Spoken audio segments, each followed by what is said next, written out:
Baby, tell me what's your motive. Tell me what's your motive.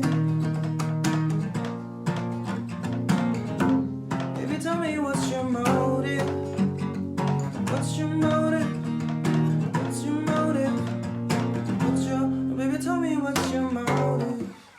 Hey guys, what's up? It's your boy Magnificent, back here with your guitar interpretations, and today we're doing Motive by Ariana Grande and Doja Cat.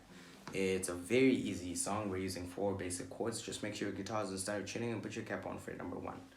So how we're gonna play this is we're gonna use F, and then we go to D minor, and then A minor, E minor, F,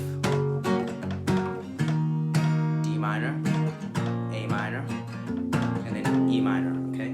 Now, if you're not familiar with the chords that I'm using, you can check out my chord video. It has a detailed illustration on the chords. But for the strums, I'm using down, down, down, down, up. Sorry, down, down, down, up, down, down, down, down, down, up, down, down, down, down, down, up, down, down, down, down, down, up, down, down. All right, and that's it for the whole song, guys.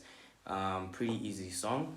If you would like to see more tutorials from this album, let me know in the comment section below. Otherwise, do subscribe to the channel for more content like this. Leave a like and share the video if it helped you.